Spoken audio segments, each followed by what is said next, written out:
Hi there, and thanks for joining me. I thought you might like to see how I'm getting on with Yorke House. Now, I have updated the community page today and Discord, so you might have already seen photos of it.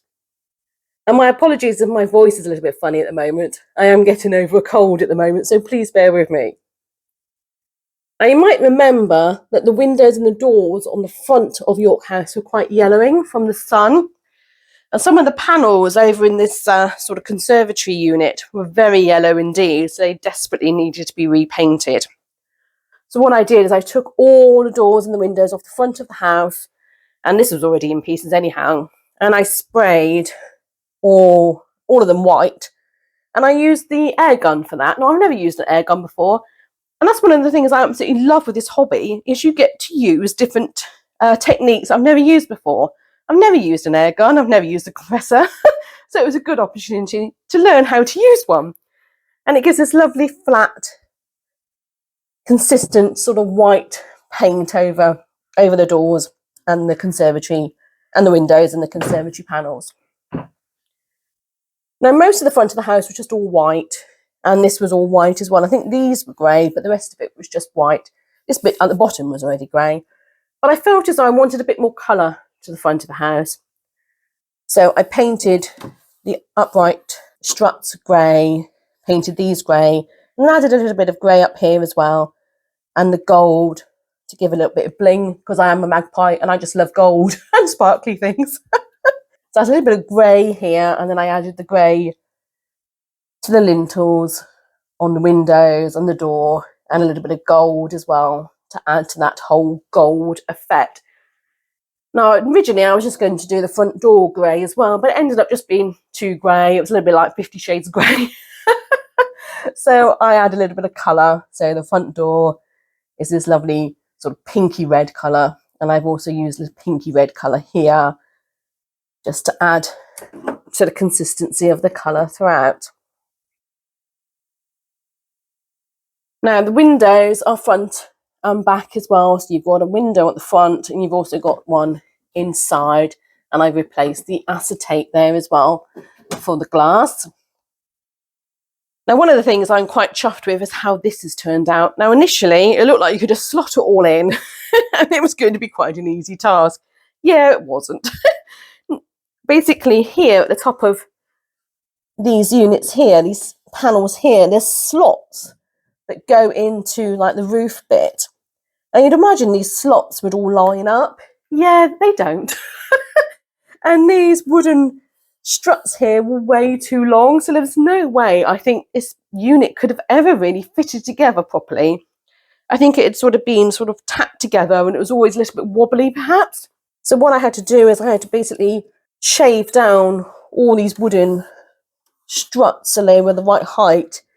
So like eventually I could get the whole unit so it was put together, and now it's quite stable, which is rather nice. So I can sort of move it around. I have dressed the conservatory. I haven't dressed the rest of the house yet, but I have dressed the conservatory. I'll just move it around so it's probably a little bit easier for you to see. And what I've done is I've put a little man and a woman at the top there enjoying tea, and there's little cakes on the table. But we've got dog sat on his stool there, and some flowers and some cakes, and they're drinking some tea. Now I've got this light here as well, and I put a light, an LED light into this lantern, and the idea is that I'm going to wire that up so I'll have a little bit of light outside.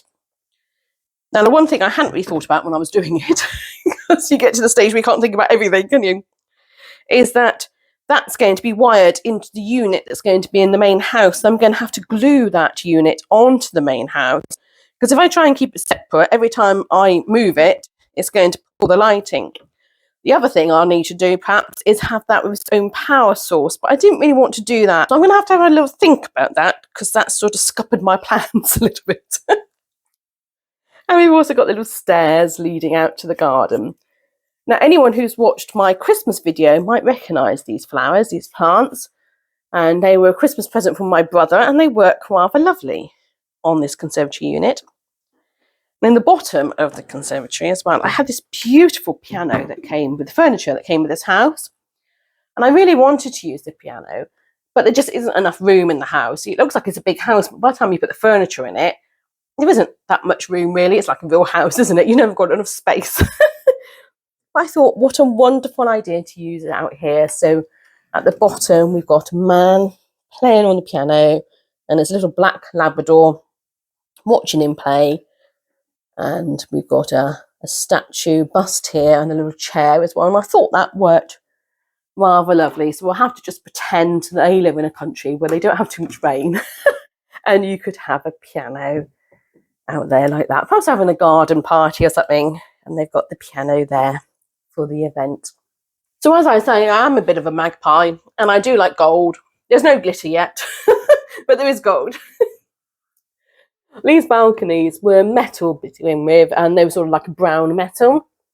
And they didn't look too bad down here. They're actually quite nice down here.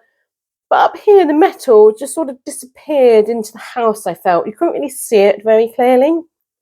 So I decided to make them gold as well, to sort of blend in with the whole gold theme that's going on in the house.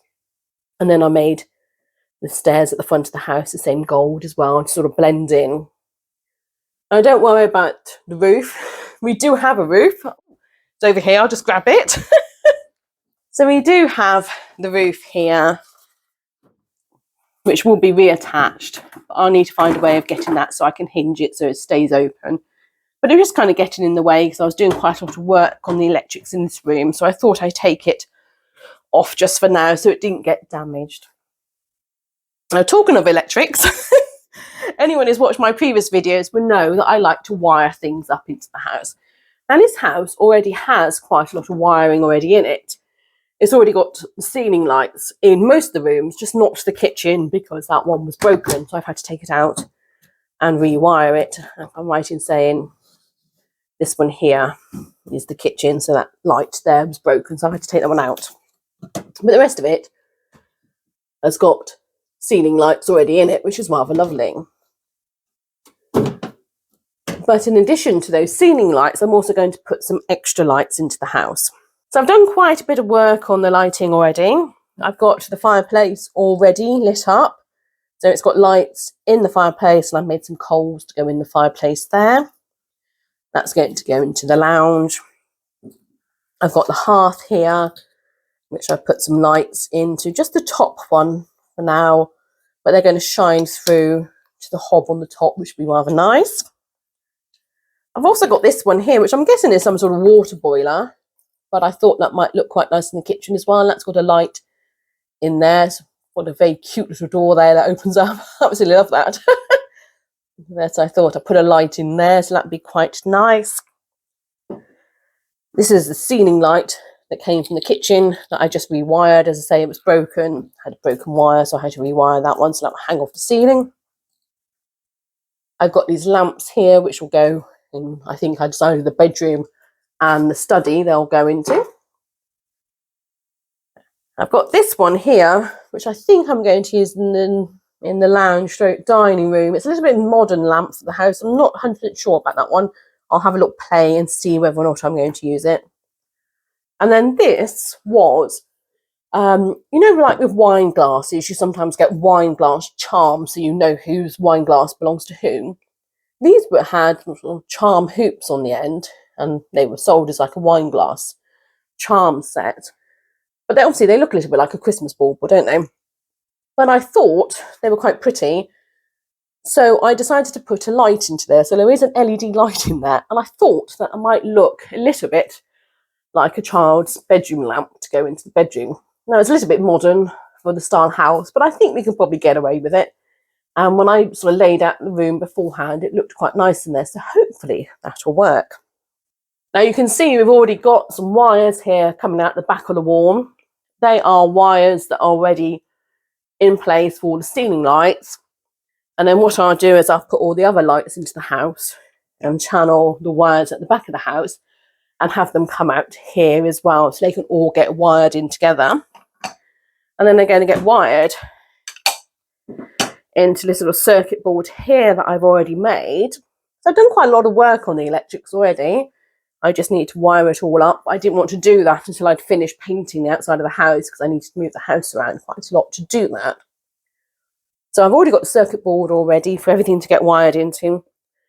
And then what I'm going to do is I'm going to hide that circuit board in a toy box. So that's going to be like a toy box in the children's bedroom. And the circuit board with all the wiring on it is going to hide in a toy box. So hopefully we won't even really know it's there. So anyone who's watched my previous videos will know that I like to hide the circuit boards for the wiring in my houses. In Lilac Lodge, I hid it in the chimney.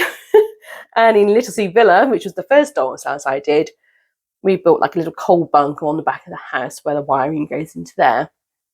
So it gets hidden away so no one can see all the wires and what have you.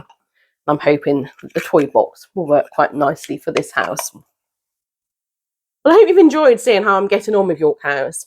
My next job will be to install the electrics, and I need to work out how to hinge the roof so you can still see into the attic rooms but have the idea of the roof still being there. And after that, I think it's time to dress the house, which will be very exciting. A few months ago, we did a live stream where people on the live stream helped me decide where all the furniture was going to go in the house. I'm really excited to get the furniture back into the house and take it back to its former glory, because I think it's going to be a lovely house once it's all dressed. And this house was a Del Prado house. So basically Del Prado produced a magazine, and I don't know how often it came out, whether it was weekly or monthly, but the magazine would come out with instructions as to how to build the next stage of the house with the equipment you needed to build it. The lady who built it obviously put a lot of time and effort into the house, and it's a beautiful house that she's made here. But I just wanted to put a little bit of extra detail on it to sort of make it my own house. And ultimately it's going to go and display in one of my windows. So what I'm going to do is I'm going to crack on with doing the electrics and the roof and anything else that I'll probably find that needs to be done. And then I'll start dressing the house. It'll be very exciting. So thanks for watching. If you have any comments, please leave them below. I absolutely love reading everyone's comments. Everyone's so wonderful and helpful. They really are. So thanks for watching, and I'll see you next time. Bye-bye.